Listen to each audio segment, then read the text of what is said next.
Got it figured out? Okay. Oh, it's no, I'm not going to think of it. Okay. So partner A, here's your job. And you only have essentially 1 minute to accomplish it.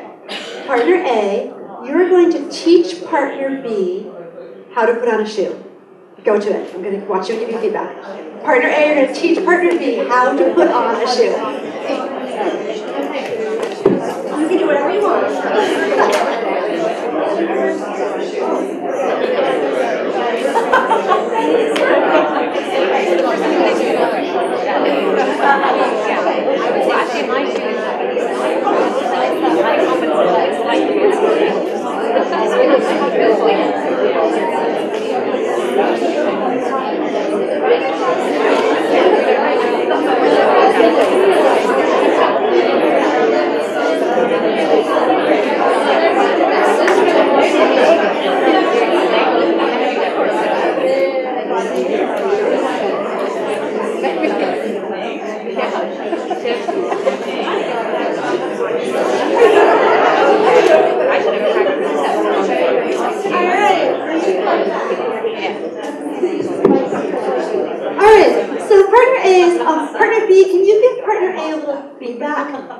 Did they prepare you for any kind of shoe or just a certain type of shoe? Give me some feedback. What do you think?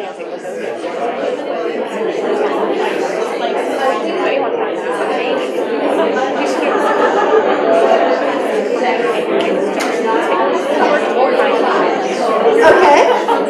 All right. So listening to you, come on, so listening to you, that's a question that we use in writing and frankly in reading too, where we'll say to kids, what I'm going to teach you today, will this be helpful for you across any type of writing, or is this particular strategy and skill most helpful in argument or most helpful in narrative? And so that's part of the genre, right? Same thing in reading. Am I teaching you something that will help you just with historical fiction, or am I teaching you something that will help you across books? They're both okay, but you want to make a decision. How transferable is what you're teaching the kids? And what you don't want to end up with in teaching is what you really do is giving the kids directions. Giving the kids directions gets them to do what you say in the moment, but it doesn't lead to transference and agency. And any of us, so I was in a classroom just the other day where the teacher was teaching essay, and she had a series of things she wanted the kids to do, but what it looked like was, it sounded like, I want you to revise in 3 ways. Number 1, I want you, and then she told them number 1, number 2, number 3. And so the next day, if she weren't there, they wouldn't have a 1, 2, or 3. She didn't say, there's 3 big things as writers do, and here's 3 strategies they use. They'll use them whenever, and she'll you have to think the difference between giving directions and teaching strategies. So what we'll try again, we're going to, partner B, you're going to give this a try now. There's basically, in terms of 3 universal instructional methods that sometimes it's helpful to have names for, because then you can talk about them in your building. There's demonstration, which is when you're going to demonstrate, usually in a series of steps. There's inquiry, so an inquiry takes longer, but it could have looked like, let's put 5 pairs of shoes in the middle. Let's figure out what's the same and different, or what challenges they have, right? And then you could deduce what are some of the things about shoes. And then there's guided practice, where I'm going to take you through a series of steps, and you're working on your own work. So partner A, just for a second, tell partner B, what technique did you think you used? Just tell partner A, what technique did you use? What instructional method did you use when you were teaching?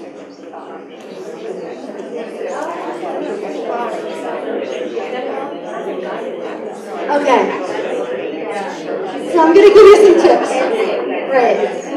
So here's what I hear you saying, I hear you saying, well, I did a little bit of demonstration and a little bit of inquiry, So here's the problem with that, is that was all accidental. You didn't plan it necessarily, right? And it actually does matter that if you think through, is this the kind of thing that the kids could really use a demonstration of? Because they don't know how to do it, and they need to see me do it first. And when I do it, a good demonstration leads into it with the phrase like, watch me. Watch me as I. Otherwise, it's not really a demonstration. It's you doing something, but the kids don't know why you're doing it. So watch me as I do this work. And then when you lead out of the demonstration, you're able to say, did you see how I? and you can name a series of steps. Like, did you see how I, and you try to say step 1, step 2, step 3. Right? So a good demonstration is planned for the watch me as I do it, did you see how I, and then you can do it, now you're ready to try. Right? Inquiry is going to take more time, but that is often worth it. And I'll just give you, did any of you read Malcolm? This was a long time ago, but there was a book that came out about, I guess 9 years ago now. It was called The Tipping Point by Malcolm Gladwell. Some of you might know it. And it had a chapter in there on an American program, Sesame Street, which is, Sesame Street is an early literacy program and math program that's on TV in the United States. And it looked at something called the stickiness factor. So the stickiness factor is what makes teaching stick. And they found that actually inquiry takes a lot longer. Like, it's not going to be a 2-minute thing, but it has more stickiness, right? Like, if your kids were able to put together 10 pairs of shoes in the middle of the room and compare the heels and compare the laces and compare the insoles and really look at what particular challenges do these face, they're more likely to remember that particular instruction than if you just told them. But not everything's worth that. Like, not everything is worth an inquiry because it is really time-consuming. So it takes longer, but there's more stickiness. And then guided practice would be, did you not help me with your shoe? Did you help me with my shoe? Right? So guided practice is when you're literally, unlike a demonstration, it might have a little demonstration in it, but it's going to be much more, let's look at what you're writing. And let's look at what you're wearing. And let me take you through how to put that shoe on and off without damaging it. However, there's one more thing going into any of these, is the lead-in to any good instruction has to have a, why would you bother to learn what I'm teaching you at all? Right? So usually that's some kind of quick little story about why this is applicable to the life you're leading. And it can't be because I told you so. Right? And it shouldn't be because you're taking a test. Right? So for instance, when you're thinking right now, like, what are some of the times in your life when you've had shoe trouble? Like, realistically, when have you had shoe trouble? Obviously some nods, right? Well, like, when have you had shoe trouble? When have you ended up with blisters? When did you wear the wrong shoes? Just for a second, try leading in partner B. Partner B, you are now have 2 challenges. 1, you're going to try to teach partner A, but you're going to lead into a little of, why is it worth thinking through what shoes you're wearing, and da-da-da. And you're going to use a different method than partner A used. Go for it. Just do it. Give it a try. Okay. Why did you decide to swear?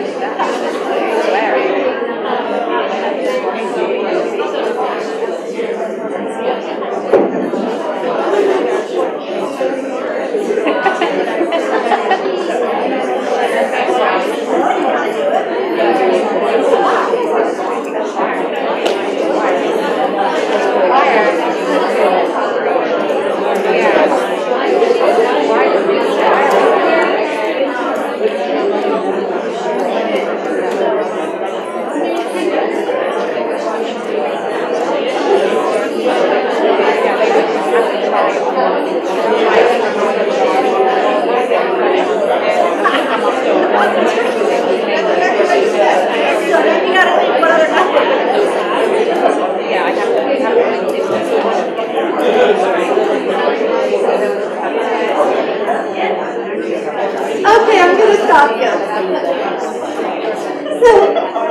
So this time we heard much more of, I heard you saying things like, so one thing that's tricky about shoes is getting them on without damaging them. Some of you were saying that. Others of you were saying, actually, it's not so much the tricky thing, how to get them on, it's choosing the right pair in the first place. So some of you talked about like buying the wrong shoes. So that phrase, I use this phrase all the time in my teaching, is when I'll work with kids, I'll say, so what's tricky about this is, and if you don't have a what's tricky about this, you got to question, was it worth teaching?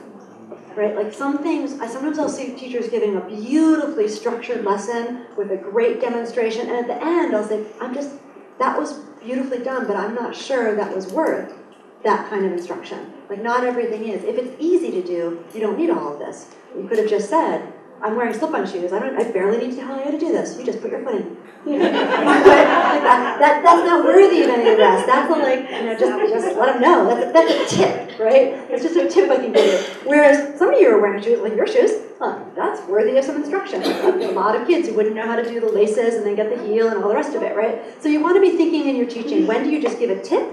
And when are you going to do a full-on, you're going to use a method? And the reason I'm bringing all this up is, we're going to look at now what we call essay camp, which is one thing that we realize is that when kids are struggling, one of the first things that you want to say is if kids find something hard, you often need to vary your methods.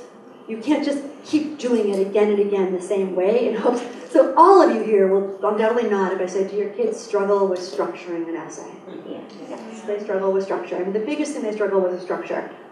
Although the second struggle is sometimes you'll teach structure in such a way that they no longer struggle with structure, but now it's this like cookie cutter, fairly boring, like it's so predictable. One idea, my second idea, my third idea. So we know those are things. So that means I'm going to think through what kind of technique we're going to use to try to teach the kids some of this. So the first thing when we're thinking about essays, so hold that thinking, we're going to practice it a little bit. Let's think a little bit about what kinds of essays you have at play in your school. And the word essay itself, which comes from Montaigne, who was a French philosopher, the French word means to try. And that's really, really important because the true form of essay is a writing where kids are developing thinking. And yet most school essays are not that. Most school essays are you developed your thinking and now you're just trying to prove it. Right? So let's just name which kinds of essays and let's take a look at a couple different student examples. Because you probably want to be thinking through which kinds do you want to have going in which grades? Do you want kids to be writing all of these all the time? So a personal essay. Personal essays are, for instance, when your kids apply to college or university, they'll write a personal essay. It's going to be some of the most high-stakes writing they do, and often kids in high school haven't done it in years. I'm an admissions officer for Harvard, and I'll go home over our vacation with 400 essays from kids, of which 200 will be why Hillary Clinton is my role model. And that's just that essay does not help the kids' application, right? The essays that help the kids' applications are personal essays where they can take a moment from their life and show how that moment reveals something deep about them, right? A pivotal moment. So personal essays are the ability to spin your own story in order to teach somebody about your character traits.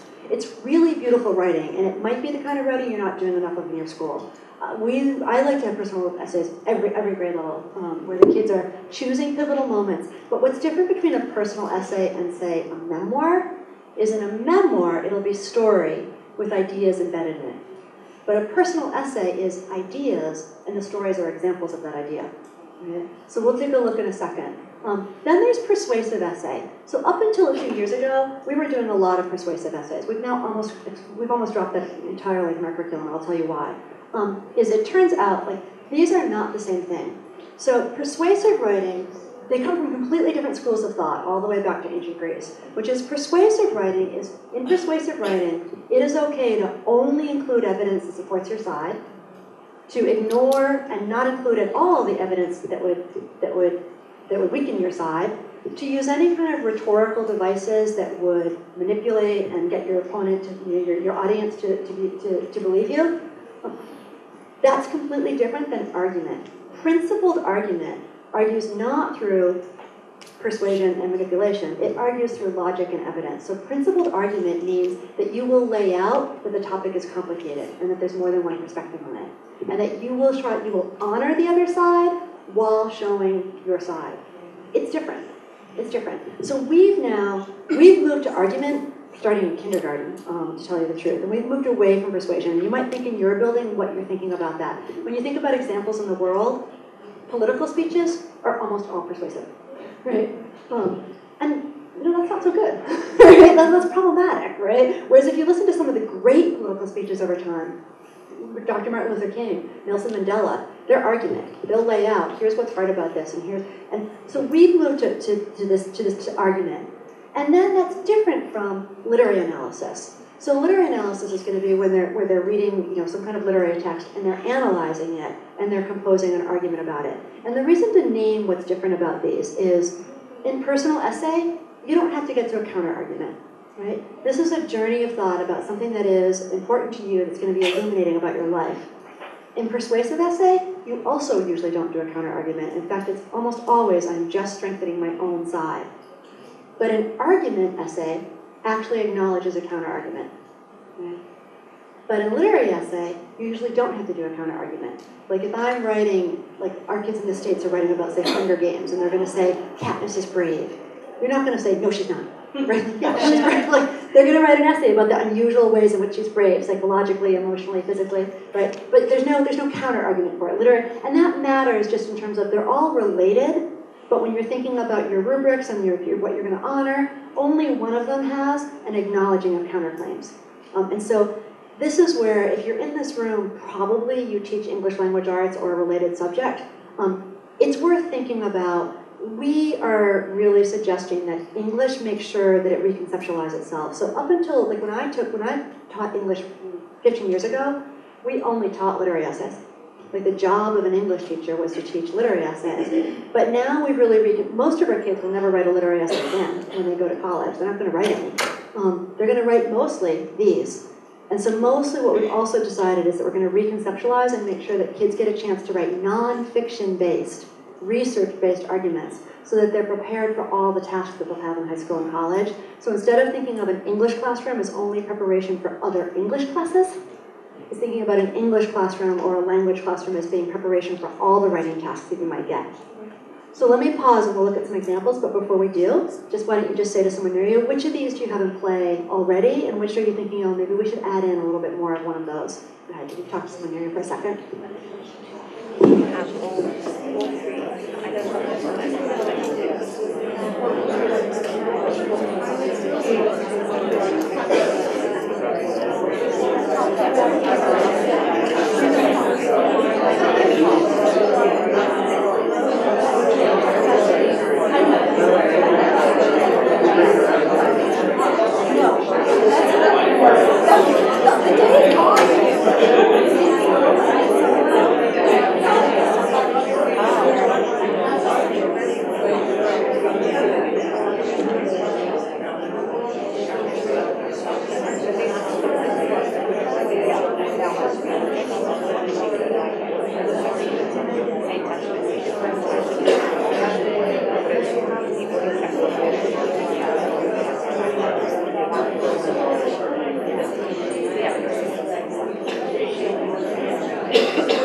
Okay, so let's just take a look at some for a second. So here's a 6th grader, and let's just think about what kind of essay this is. We'll just read the beginning of it. So it's a 6th grader, and she writes, when I was little, I always thought the world was safe for everyone, and I always thought that my parents were right about everything.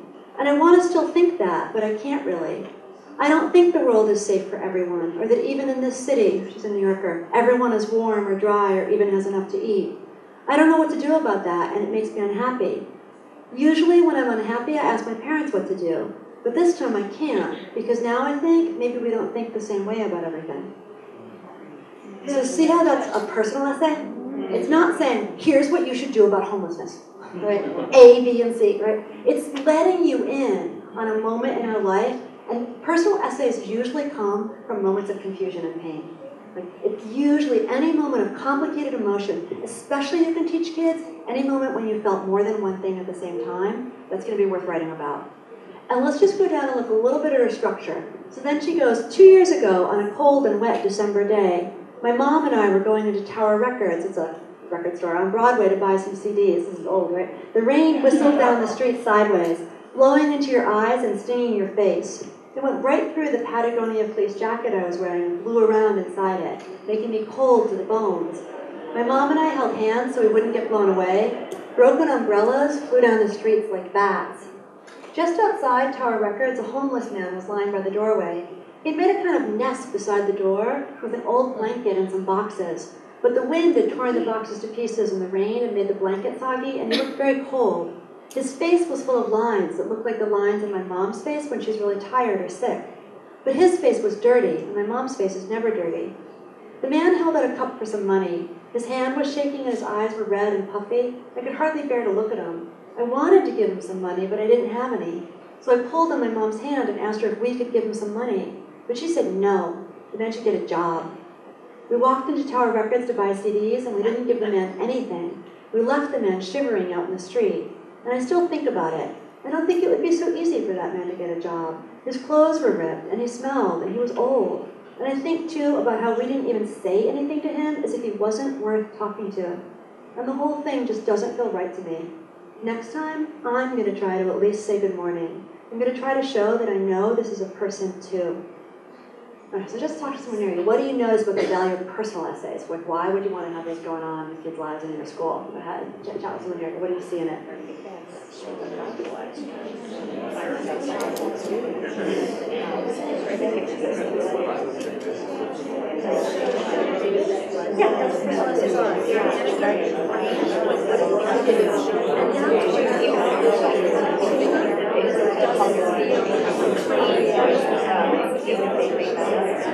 Yes, it is. There's huge narrative pieces, and I mean, a lot of people that have stories have what you say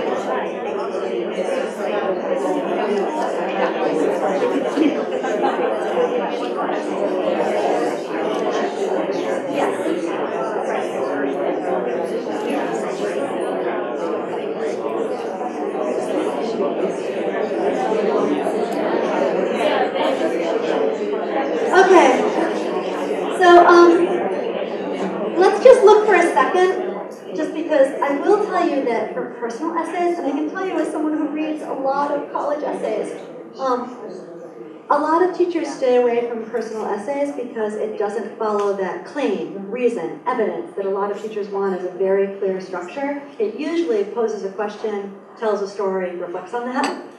But if you look at it, just look at it with a lens of structure for a minute. Now let's just think what the first part does. Yeah, it's like introducing an idea, but not telling you what to think about it yet. It's just introducing it. This would be an interesting thing to look at. And then, as what you said, it's got a whole anecdote, right? And actually, in really good essays, we're going to look at weaving in evidence.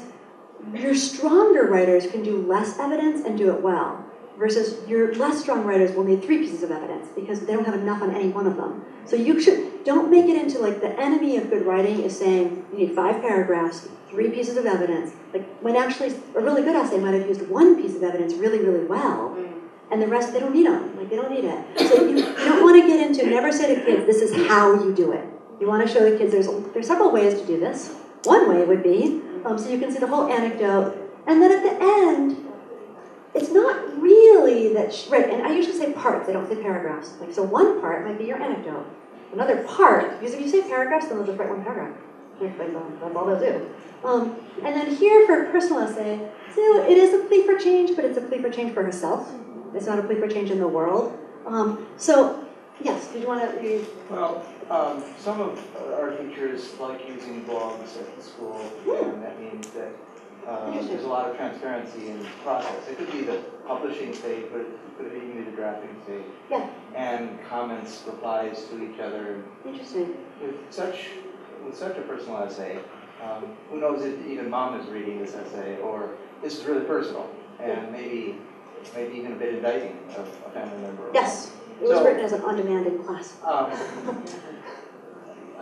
We're just thinking through the idea of writing that's more private to the teacher, or writing that's more public. So that's just going to reflect your belief system, and ultimately, we believe that writing is the way that you create empathy, right? And so kids will write their own stories. Like one of the things we teach kids is story is the primary way that fiction and nonfiction writers stir up empathy in their readers for their point of view. So like the role of like what work does your story do in the world? So what's interesting about this writing actually is that she is telling you her journey, but she is also bringing you on that also. Like implicitly, she is also getting you to think a little bit about how we treat the people around us. But it is true that with personal essay, you do have to be ready for the kids will be personal, right? They will be, and you can. I mean, they will be. But listen, the whole goal of writing is to get people to look more carefully at the world around them, and frankly to say, and it's not good enough. Like the world that we're living in right now is not good enough. There's too much violence and there's too much hatred, and one of the goals of writing is to stir up empathy and also to see the bonds that connect us. And that's the reason we're having them write at all. So sometimes I see schools where they're writing literary essays, and all these academic essays, and at the end I think, what good is that writing going to do in the world? Like, how is that going to transform the world? So I think one of the things about essays, make sure you're not just doing school writing, where they write about topics that in the end, like, who cares, right? So I think it will be a fine line. It's an interesting one to bring up. There will be moments of tension over it, for sure. So let's look at another one for a second. So there's a personal essay. On the other hand, let's take a look at the beginning of this essay, which was an on-demand in class. As many of my audience know, since 8th grader, I'm a gamer. gamer, right? I play laser tag and paintball and Call of Duty, which is an interactive role-playing game. My friends game, my dad games. So you might think that the reason I speak in defense of gaming is that I like to game. There's more to gaming than entertainment, though. Gaming teaches kids a lot of important lessons, including lessons about perseverance, problem solving, and collaboration. And then he's going to go into like, one of the most important reasons these games are good is that they teach kids about perseverance.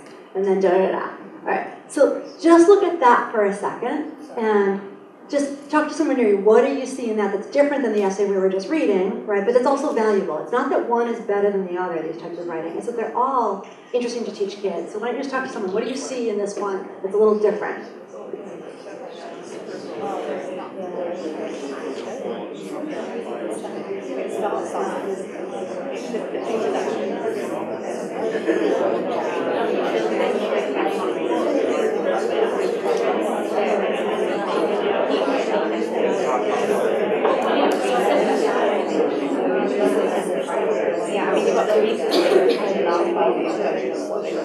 So I'm going to show you the same kid writing another essay now. Okay, so in many ways, this essay is going to turn into a persuasive essay.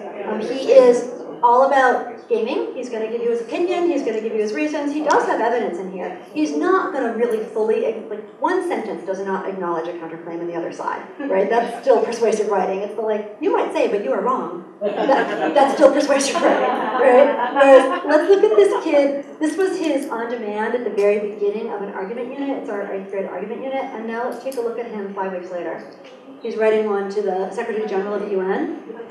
Dear Secretary General Ban Ki-moon, you are surely aware that around the world, children have been forced into taking up arms to fight across villages, towns, jungles, and deserts. Research has shown that worldwide there may be as many as 300,000 child soldiers fighting right now. That's 300,000 children under the age of 18 who've been forced to carry guns, kill, maim. He's got this source, Save the Children. These children are fighting in the Middle East, in Africa, and in South America. Most of these children are children of loss and violence. They've witnessed massacres, lost their families, and been abandoned to war. Now, one of the things I want you to know is he's got a whole paragraph there and has not gotten to his claim yet.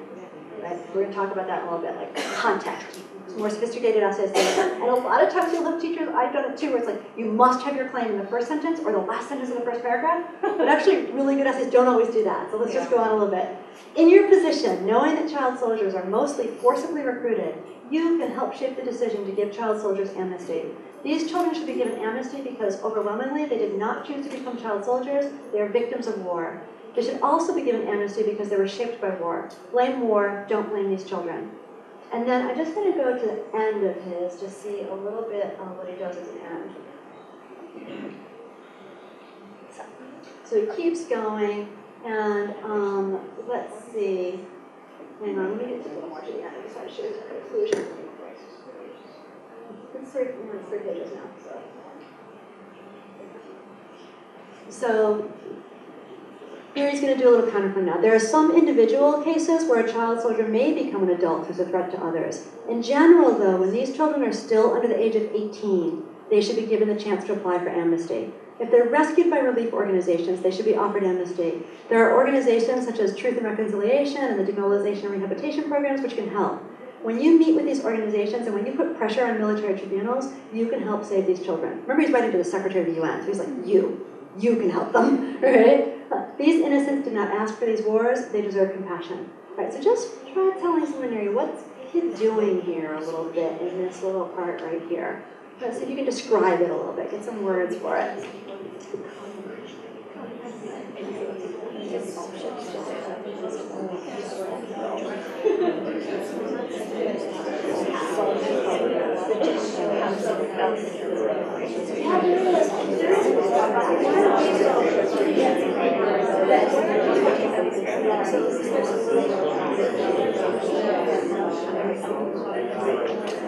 All right, friends, I'm going to pull you back because this is going to be related to our essay camp. Is that there is a little bit of counter-argument, but even more here, it's something that we've learned as part of more sophisticated essays, is naming the conditions under which your argument is true.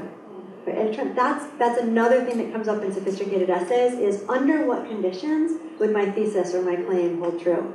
And so he's got a very just kind of specificity. Not all kids, but like these kids at least should be given amnesty. So that's a sophisticated move to teach kids that helps them, frankly, that mitigated speech makes their essays more compelling. And then let's just look at one more. We can look at the beginning of The Hunger Games, which I'm sure you know from the film at least if you didn't read the book. Can I talk about The Hunger Games here? I can talk about it. I saw it during Jordan. So let's just look, same kid. Same kid. Alright, we go a little longer. At first it seems that the Hunger Games trilogy is about sacrifice, but later the theme that emerges more strongly is one of betrayal. The novel seems at first to be about sacrifice because the main characters, both Katniss and Peeta, make sacrifices for those they love. But then later in the novels, both Katniss and Peeta are betrayed, and they even betray others. And then here's a little reader. Reader! Before going any farther, if you haven't yet read The Hunger Games trilogy by Suzanne Collins, then you should put this essay aside, grab your car keys or your subway pass, whatever, right, and get to a bookstore. You'll be lucky to find it as it disappears off the shelves as fast as bookstores can stock it. It's a story about death and fear and unbearable loss. Yet along with that death, fear, and loss, there's courage, loyalty, and sacrifice. I'm just going to go into it a little bit. So part of what's happening here is, see that context again? Like laying out a little context for what's going to happen in the essay. So literary essay, personal essay, argument essays, and persuasive essays. So now that you've seen them, now just tell someone new, are you having any other thoughts about which ones you might want to get going in your school more? Go ahead, chat with someone new for a second. Come back to this.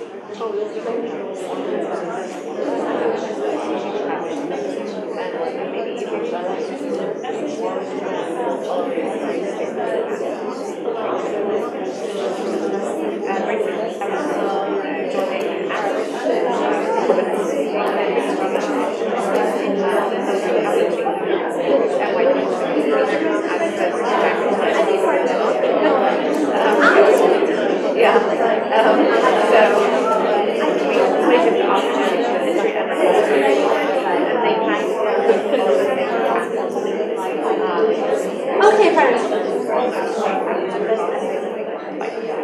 Okay, so let's think then about when you're helping kids with essay.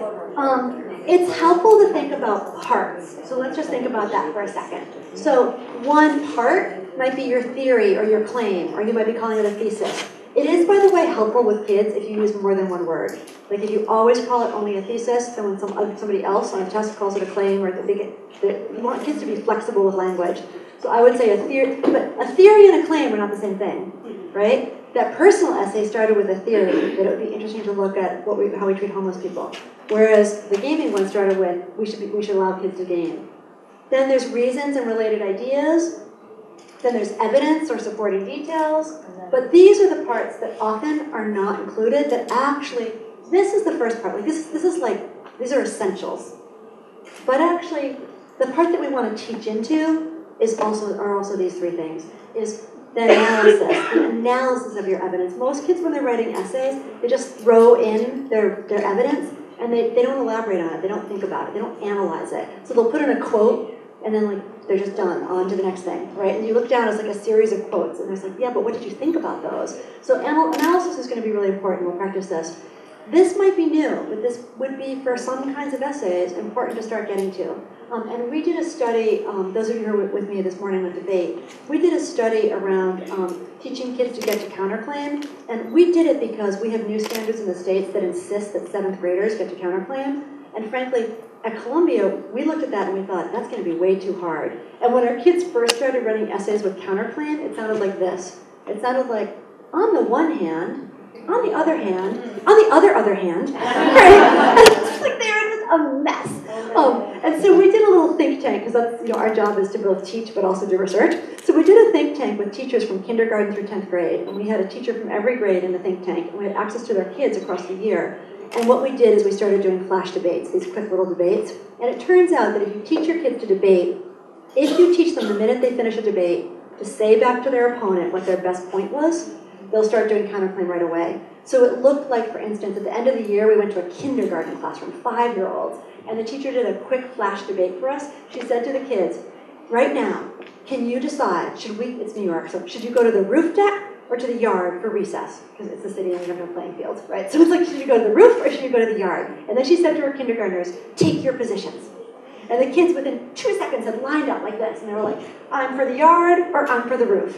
And I listened to one of these 5-year-olds, and this is what her argument sounded. She said, we should go to the yard for recess, because even though the roof is sunnier, we lose the balls. For example, last week, we lost the red ball. And can you hear the whole, the whole thing, including this? So it turns out, counterclaim is not. The big thing I will say to you is, don't save these things. Don't do building blocks across the year. Get your kids into all the work, the whole bunch of it, kindergarten, first grade, second grade, third grade, do the whole thing. They can do all of it. They'll just do it with increasing sophistication. And then this is newer for us, and it might be new for you. It came for us when we started the new science standards, is that another thing that you want kids to start doing is being able to describe the context for their idea, or the conditions under which their idea would hold true. That's another way that their writing can become more sophisticated.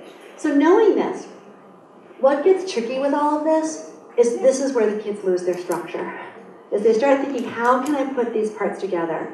So one thing that we've really seen in school is that when the kids start to struggle with the writing, so they might be writing about a book that you're reading, like so you're reading a book in class and they're going to be writing about it, or maybe you've got a nonfiction topic and they're writing about it. Often what happens is we try to work on the structure while also teaching the content of the class.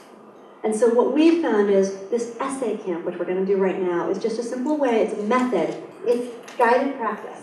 It's going to be guided practice, and what it's going to be is we'll just do repeated practice of a kind of essay structure, and we're going to do what we call writing in the air. We're going to say it. We're not going to bother to write it.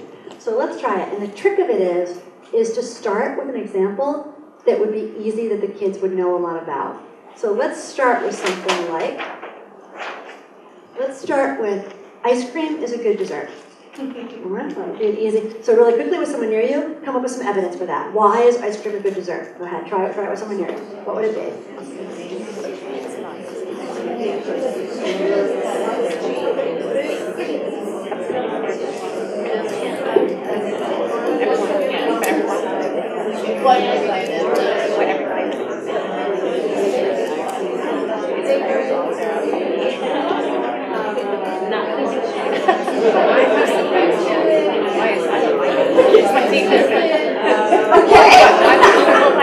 Okay, so let's try it now.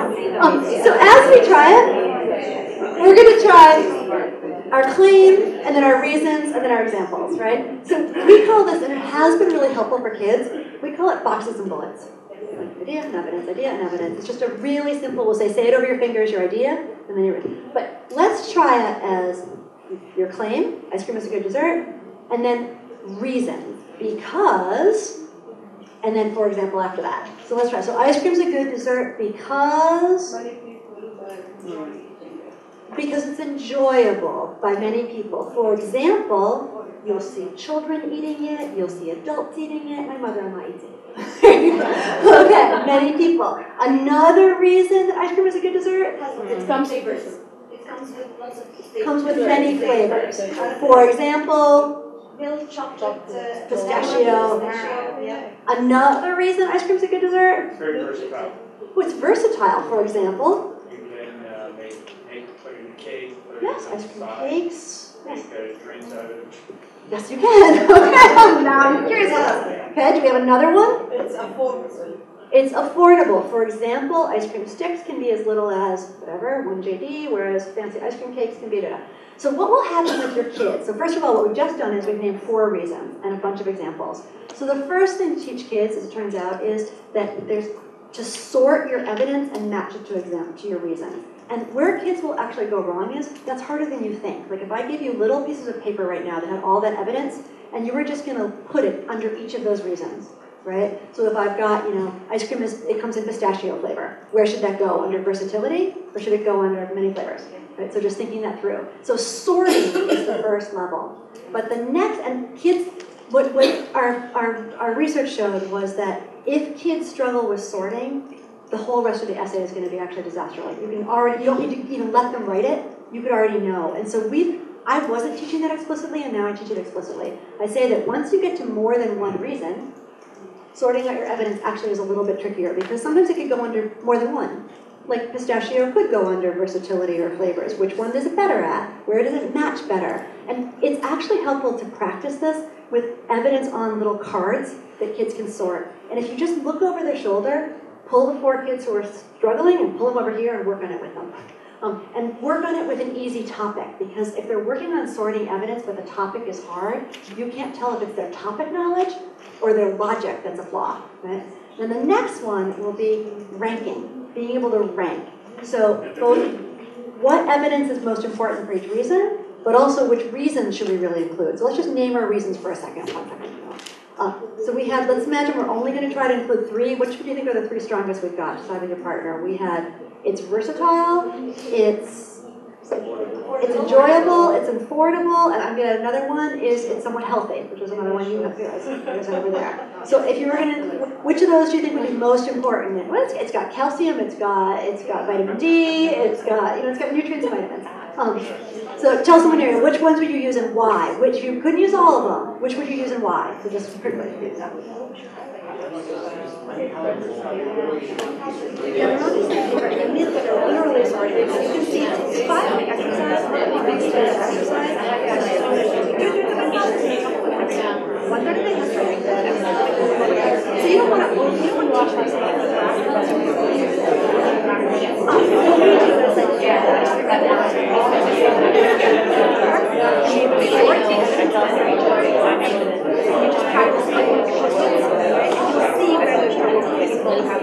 Okay, so what you were just doing right there is ranking.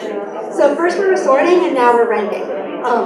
So ranking means that you have to be able to say which is more important, but when you say why, that begins to get also to your audience, right? To sort of depend which audience you were talking to. Are you talking to kids or to adults? So there's sorting and then there's ranking. But then it turns out that kids will struggle with one more thing. They'll say this. They'll say, ice cream is a good dessert because it has vitamin D. And they say because, but they really mean for example. Like, what they really mean is ice cream is a good dessert because it has vitamins and nutrients. For example, it has vitamin D. Also, it has calcium. And a lot of times what happens with kids is that if you read too quickly, you just say, oh, good. But actually, no, not good. Because that's one of the biggest ways is they'll start making mistakes is they're giving an example, but they think they're giving a reason.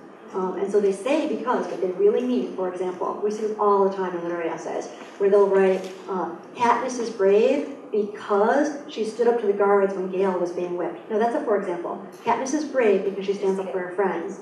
For example, right? See how they're different? And you want to watch in your own teaching, because in a lot of classrooms where kids have trouble with this, it's because your own model, your demonstration wasn't that clear. And so you want to clarify. And so it's actually to do that, it's worth like doing it again. So repeated practice on an easy topic. So let's just try it again for a second. Chocolate is a good dessert because it makes you happy. For example, for example, at the end of a long, tiring day when you've been right? You can sit with chocolate and it will make you feel better. Oh, chocolate is a good dessert because it's delicious. It's delicious. Now, is delicious, what you're going to do is weigh that. Does it have enough underneath it? For example, maybe. That comes in different flavors. But then you might want to move that up. So what you're doing then is you move comes in different flavors up instead of that's delicious. So one of the things is sometimes kids set out to prove an idea that they can't prove. And then you've got to shift your idea a little bit. And the way to try it out is try saying it in the air. So the big thing we're doing with this camp right now is a lot of times kids are going to write way before they're ready to write. Like, you want to try saying it several times with a partner, and you want to be like, okay, here's my big idea, here's my reasons, here's my evidence, and you want to teach kids to say back, actually, I'm not sure if all those reasons are equally strong, right? Like, should we include all of those, or should you look for another one? And then you want to teach them which would come first. Do you want to start with your strongest reason, or build to your strongest reason? And then you might teach them to say, have all your evidence on pieces of Post-its and try them out. Do you want to include all of it? So see how you're sorting and ranking, but you're doing all of that before you even write the essay. So what essay camp does was kind of, it's rehearsal, so that by the time they go to write, they're writing at a much higher level, right? So now let's just take a look at a little structure. Is when you're writing just ice cream is a good dessert, or Katniss is brave, or one of those essays, you can do boxes and bullets. But then what will happen is sometimes you're doing box and bullet, bullet, bullet. and another box, but you've got two related ideas. You're making two big points. On the one hand, ice cream is a good dessert. On the other hand, chocolate is actually a better dessert. Right? And you want to think which one do you want to start with and which one do you want to go to. And then even more complex would be overarching idea, related ideas, reasons and evidence underneath those. And that's actually in his UN essay that we were just reading. He was doing that. Child soldiers should have, should be given amnesty, and then he had underneath it, there's a few big points. Each of those points had reasons and evidence. And what we've learned is there's no point in going to any of this until you've got this figured out with kids. Is that essential logic is really worth practicing. And you want to practice it on pretty easy topics. So that you get really used to that, reasons versus evidence, ranking. So we're doing sorting, we're doing ranking, and we're doing calibrating. So what calibrating is really which one should come first. We could also call it sequence, but we really think about calibrate. Do you want to start with your strongest point? Do you want to build up to it? You're thinking about that, and then you're doing the last thing. So this would be your order. So you've got sorting, which one, matching it, then ranking it, most or least important. But then calibrating, thinking about your audience. Is there a reason I want to start with this first one versus the last one? And correlating is putting your evidence under each of these ideas, which turns out to be worthy of practice. Like it's worth practicing. And to practice it, don't practice it by just writing essay after essay. It's not worth it. Like, practice it by just doing a bunch of quick flash debates and quick talks so that you get used to doing that. So let me pause, and we're going to try a little bit of this. And just for a second, why don't you tell someone near you of what we just did, what might be helpful for your kids? Go ahead, tell me in chat just about what we just did.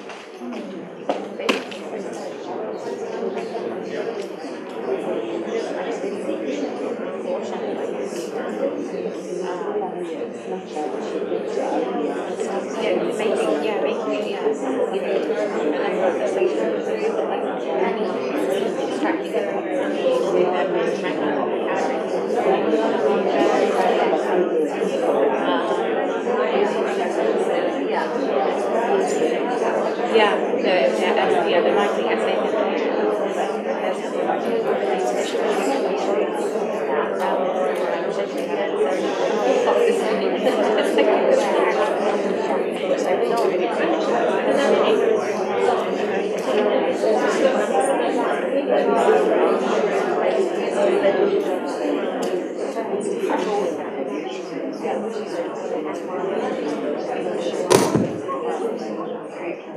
Okay. So we're going to complicate it just a little bit. So one more complication before we'll show you some charts is some essays go with reasons, but other essays can go with ways. Like, let's just imagine you could have done, there's 3 reasons that ice cream is a good dessert, but you also could have done, there's 3 ways that ice cream is a good dessert, right? It's healthy, it has a lot of vitamins, right? Another way is it's portable, it comes in all these things you can carry, another way. And so sometimes you find yourself forcing kids into claim, reason, evidence, when actually they could have done claim, ways, and evidence. And those are equally valid. So let's try that for a second. We're going to read a little literary text. Let me see if I can bring the lights down. I don't know if this will work. Let's see. Does this work? Yes. Just so you can see it a little bit. Okay. So let's try, you're going to try your boxes and bullets, your ideas, your reasons, or your ways. And you and your partner can decide reasons or ways. So it's a story that is called Red Dawn.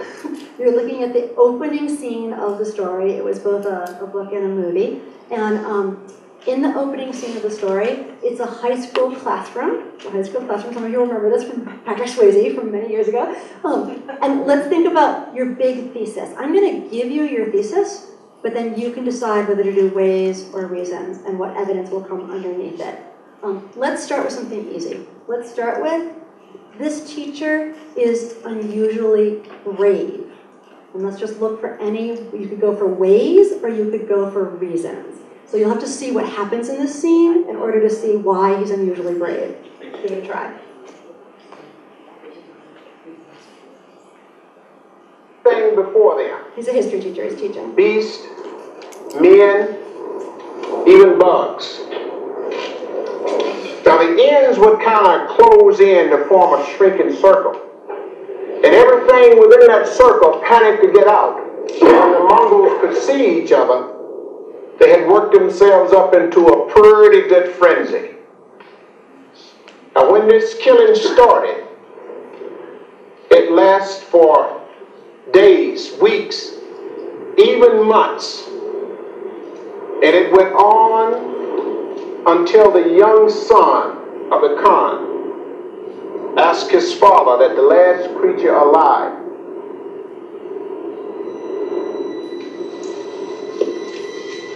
be allowed to go free.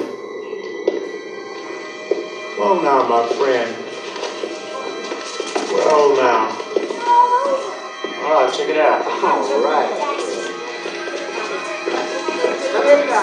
Look pretty cool though. I would say they were way off course. This is very unusual. You do something, Mr. Teasdale.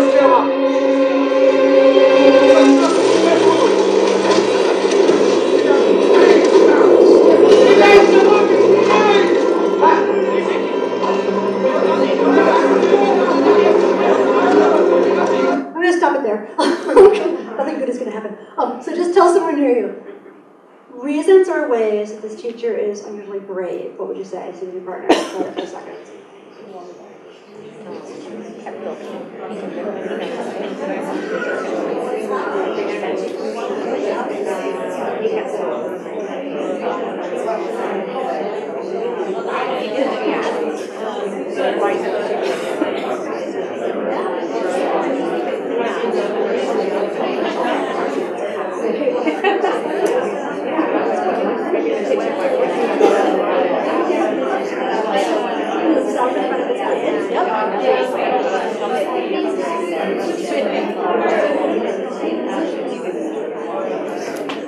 Okay, come back.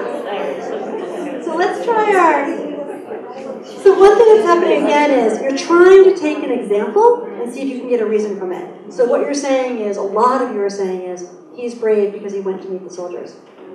But what that really is, you want that to be your example, if you can. So let's see if we could get with like one reason. We're just the beginning. Like we could keep watching the scene and come up with more. So like either a reason or a way. So and what this is called a ladder of abstraction, where you're trying to create a more abstract idea from your evidence. So your evidence is he's gone out to meet the soldiers. Yeah. So okay, so that was perfect, Giovanna. So let's watch this. We're going to demo it for a second. So what Giovanna just said, thank you, is she said one thing he just did is he went out to meet the soldiers without thinking. So now let's just say, does that fit exactly under brave, or would that be something else? Well, now we're like brave or rash. So what you want to do this, you don't want to do it perfectly in front of the kids. You want to show how it's kind of complicated. So now you either have to shift your idea to, this teacher is unusually rash, because he rushes out to meet soldiers, for example, like that would be one. Or hold that thought, and maybe we'll get to an essay of he's brave and rash. So now let's see. The teacher rushes out to meet the soldiers. Let's try going one level above it. We're trying to get a way or a reason. The parachute's coming down, but he's not panicked. Okay, nice. So one way this teacher is brave is he doesn't panic, even in the face of armed soldiers floating down in front of his classroom. Another way this teacher is brave is he faces danger unflinchingly. In fact, when men are in front of him with mysterious and armed weapons, he stands in front. Another way he's brave is he puts himself in front of his students. So see how you have to, one thing that's happening with the kids is they just throw their evidence in, like you have to think about it. You have to think about it. And two things we just did is we said, does it really fit? Should we shift our idea? Or can we figure out, what's that an example of? What is that evidence an example of? Did you want to get in here, honey? I'm sorry. Are you sure? Yeah. I was just thinking, I've seen this movie, so the inference, like Love that. they could infer, but they're American soldiers, so there would be risk or anything. Yes, that's what they think. That's what yes, the kids could be thinking that, yes. Yes, we tried ways, right? We tried ways right now. He's brave in this way, he's brave in this way, he's brave in this way. Here's what's tricky about because. In order to do because in this situation, you have to have background knowledge. You'd have to say, he's unusually brave because he knows that these soldiers, in fact, are, it turns out, not going to be American. He recognizes their uniform. He's gone out anyway. Or he's unusually brave because, in this current climate, teachers know that violence can happen around schools, and it's a risk to put yourself in front. So you'd have to know a lot to be able to do reasons. And a lot of times what's happening with our kids is they try to do reasons and it's too hard for them, in which case they should just do ways, because they know enough to be able to do that. So let's pause there for a second, and let me show you some, let's sort of summarize, and let me show you some charts. So when you're doing boot camp, having some quick teaching charts or essay camp, it's really helpful to have some quick charts up. And how many of you have smartboards in your room now? How many? About half of you. So here's one of the things I'll caution you in, is that as we're working in classrooms that have better technology, technology is really great for what I just did. It's great for showing quick stories, for showing videos, like it's amazing for that. But one of the problems of having smartboards is that lots of times there's no record in the room of what you taught. Like, you put something quickly up on the smartboard, and then you end your class, and it's gone, and the kids have no record of it. So I want to show you, when you do essay camp, I just want to show you some teaching charts that can be helpful, and they're literally, we'll come back to that, they're literally like, they're tools that kids can live with. So just here's an example of like how to write an argument. It starts with like, collect evidence, reread your sources, crystallize a claim, restate by explaining, plan your claim. Like, it's got a whole series of steps. So that kind of record of the work that you do will be helpful for kids. Or let's just look at a couple others. Ways to introduce an argument. This was from a 6th grade class the other day.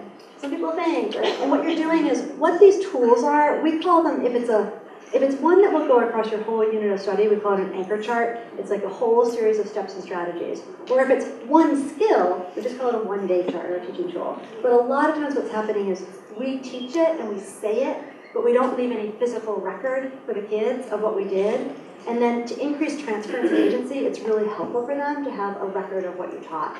With next to, that way they can keep doing it. Like, let's imagine you're coming and you've done a little bit of this work in personal essay.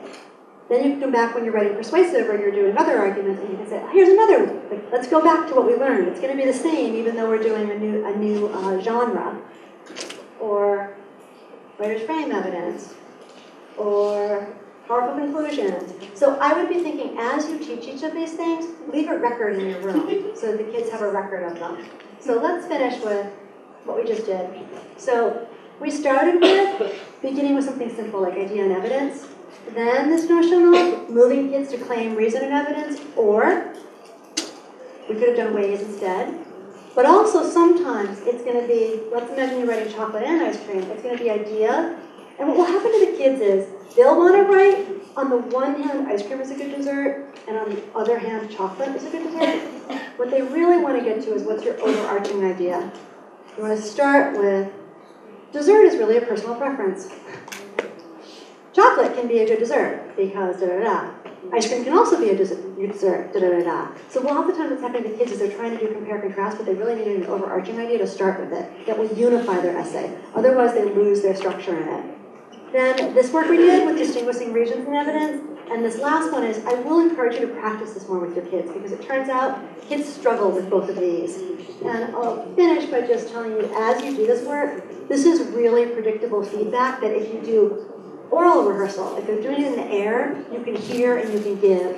So this is going to be a big one. Stating their claim, like a big, bold opinion or a big, bold claim.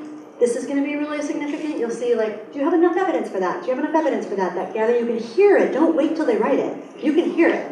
You can just listen to them. It takes 2 seconds to listen to them and say, I feel like the whole middle part of your essay needs more. But do it with partners next to you. So next time the writer's partner, the kid next to them, can say, I feel like that middle part of your essay really needs more, before they ever write it. It's going to be so much faster.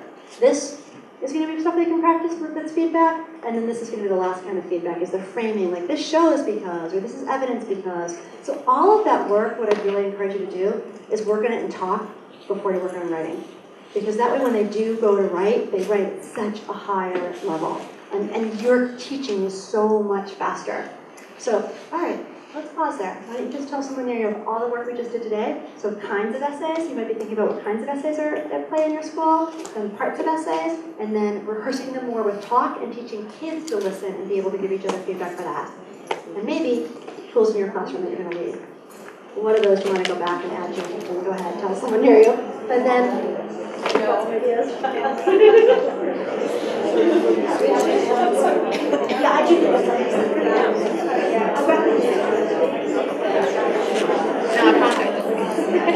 All right, friends, thank you. You know to